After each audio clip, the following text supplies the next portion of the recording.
Assalamualaikum warahmatullahi wabarakatuh. Apakah sesungguhnya yang dikehendaki bumi Nusantara? Nusantara ini mayoritas penduduknya beragama Islam, maka pekerjaan paling penting yang harus dilakukan sebelum yang lain adalah sholat 5 waktu. Sholat 5 waktu ini wajib sekaligus penting, karena sholat adalah tiang agama. Agama artinya tidak kacau, artinya tidak, gama artinya kacau. Maka jika sholat seseorang tertib, kekacauan pun niscaya tidak akan melanda orang itu.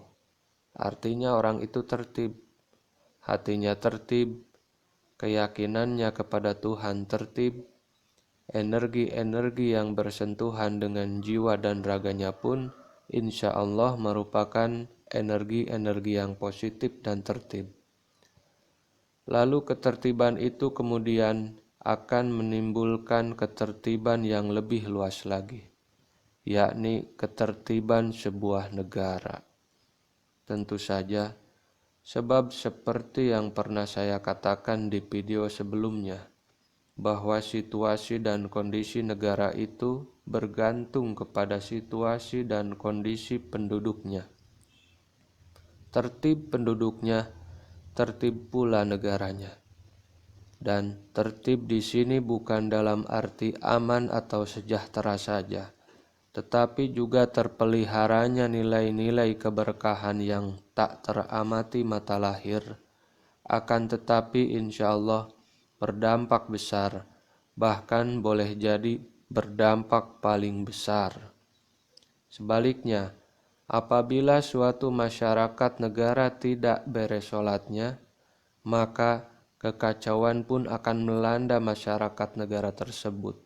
Kacau imannya, kacau akhlaknya, kacau energi-energi yang melanda jiwa maupun raganya, sehingga akhirnya kekacauan demi kekacauan jiwa raga ini pun menyatu, melebur, berubah menjadi wujud lain yang seringkali teramati sebagai kekacauan negara.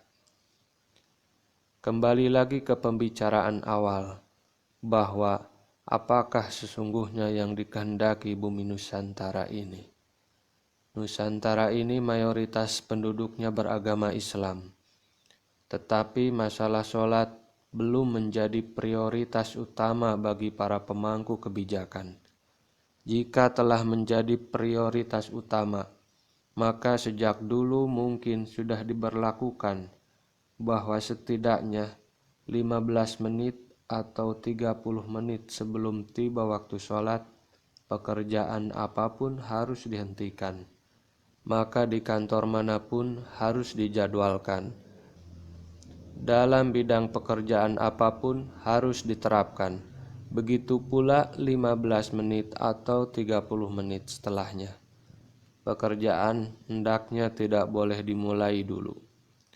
Hal ini untuk memberikan kelonggaran sekaligus membangkitkan kedisiplinan bagi umat Islam sebagai umat mayoritas di bumi Nusantara ini untuk melaksanakan sholat dengan sempurna dan dalam kondisi santai. Namun, bukan santai dalam arti menunda-nunda sholat, melainkan santai dalam arti dikerjakan di awal waktu tanpa buru-buru, tanpa tergesa-gesa, sehingga sempurna syarat dan rukunnya, lengkap sunah-sunahnya, khusyuk lagi berjamaah. Lagi pula dalam ibadah ini kita malu apabila terburu-buru. Tak pantas rasanya tergesa-gesa saat menghadap pada Sang Pencipta yang sudah memberikan kita banyak nikmat dan karunia.